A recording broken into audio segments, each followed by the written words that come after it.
Have you ever stared at your bank account near the end of the month, a cold feeling of dread creeping into your stomach, and asked yourself that one mystifying question?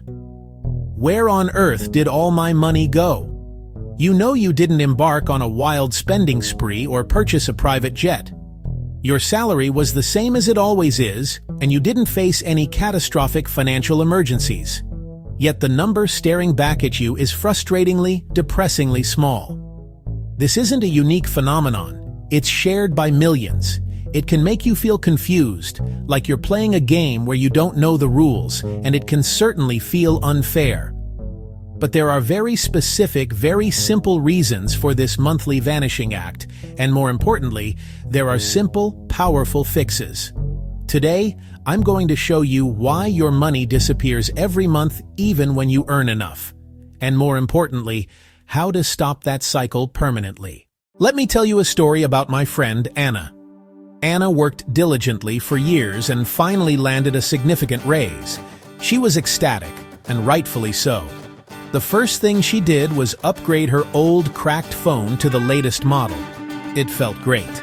Then she started treating herself to dinner at nicer restaurants a couple of times a week instead of just on special occasions. She subscribed to a few new streaming services. She signed up for a premium meal kit delivery box. None of these felt like extravagant purchases. She wasn't buying designer watches or luxury cars. She felt she was simply enjoying the fruits of her labor, living a little better.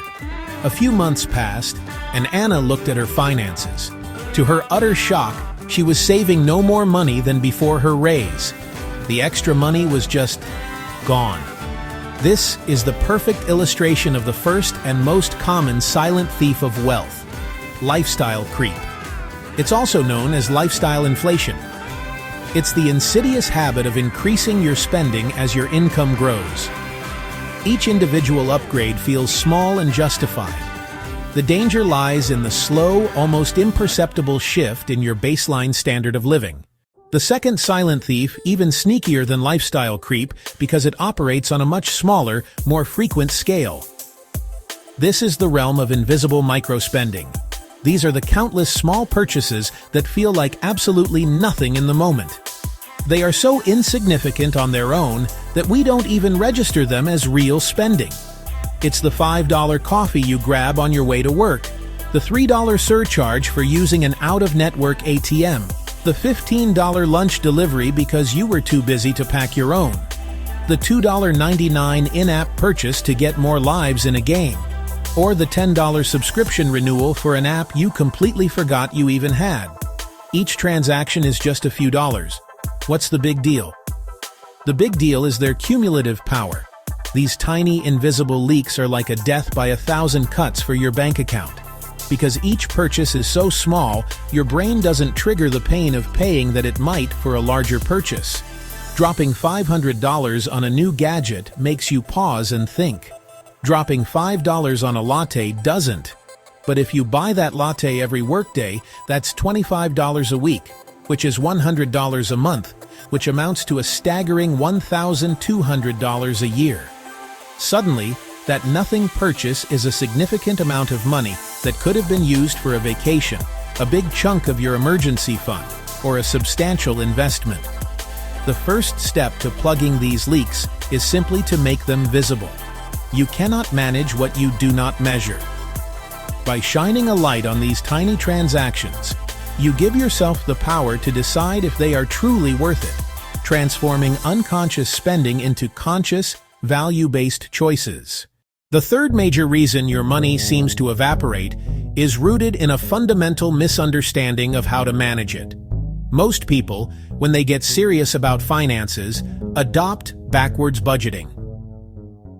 Visual: typical budget versus wealthy budget. It goes like this. They live their life for a month spending as they normally do. They pay their rent, they buy groceries, they go out with friends, they handle whatever expenses pop up. Then, at the end of the month, they look at what's left in their bank account. They go through their statements and add up all the spending categories. And then, with a sigh, say, "Wow, I spent a lot on food. Next month, I'll try to spend less." This approach is, to put it bluntly, Completely useless.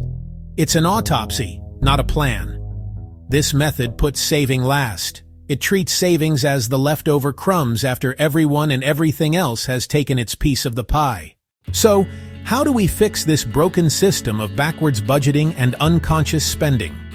The solution is a simple but profoundly effective principle that I call the reverse 50-30-20 rule. You may have heard the standard 50-30-20 rule: 50% on needs, 30% on wants, 20% on savings. The reverse version is proactive. It flips the order of operations. Instead of saving last, you save first. It's that simple. Here's how it works. The moment your paycheck hits your bank account, before you pay a single bill, before you buy groceries, before you even think about buying a coffee, you immediately move 20% into savings and investments.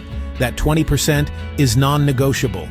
It's the first bill you pay each month, the bill to your future self. Of that 20%, you might allocate 5 to 10% to long-term retirement investments, 5 to 10% to medium-term goals, house down payment, 5% to your emergency fund until it's full. Exact split depends on goals, but the constant is save first. After, and only after, you set aside that 20%, you allocate the remaining 80% to the rest of life. From that remainder, follow the traditional guideline. 50% of original income for fixed costs, needs, 30% for flexible spending, wants. The magic: it automates success. It removes willpower from the equation. By taking savings off the top, you're not tempted by lifestyle creep or invisible microtransactions. This rule works at any income level. If you earn a lot, 20% builds wealth fast. If you earn modestly, 20% may feel like a stretch. Start smaller if needed. Even 5% or 10% is progress. The principle matters. The secret is consistency. Small automatic savings every month beat random big saves. This isn't a budget, it's a system that prioritizes your future and gives guilt-free permission to spend what's left. Knowing the rule is one thing, implementing it is another. A rule is only as good as the system you build around it. So let's break this down into 5 simple, concrete steps you can take to build the habit of financial control, starting today. Step 1. Track everything for 7 days. As we discussed in the challenge, this is your non-negotiable starting point. You must get a clear, honest picture of where your money is actually going. Step 2. Cut 2 to 3 micro-expenses consciously. Identify recurring, low-value expenses you can eliminate without any real sense of loss. Step 3. Apply the reverse 50-30-20 rule. Immediately transfer your target savings percentage the moment you get paid. Step 4. Automate your savings. Schedule it on payday so the money moves before you can touch it. Step 5. Review your spending weekly for 10 minutes. Small check-ins keep your system aligned with your goals. These aren't drastic, painful changes. They are small, incremental adjustments that, when combined, create a powerful and lasting system.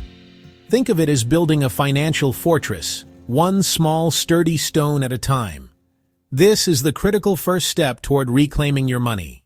At the end of the day, your money doesn't disappear because you are irresponsible or because you made one catastrophic mistake.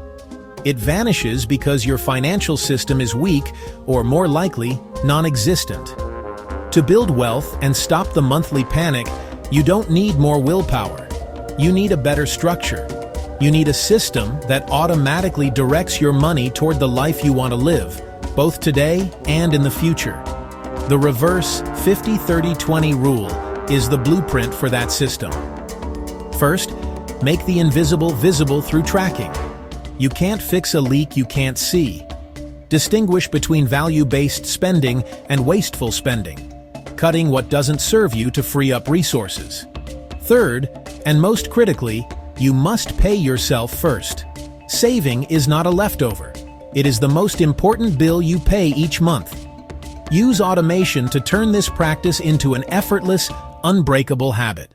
This removes the guilt from spending and the anxiety from saving. Start the 7-day tracking test today. Find out where your money has been hiding. Then, Build your simple plan. Start with small steps. Automate just 5% if that's all you can manage. If you found this helpful, subscribe and watch the other videos on my channel to help you break financial cycles and build long-term stability. Remember, money doesn't grow by accident. It grows by structure. See you in the next one.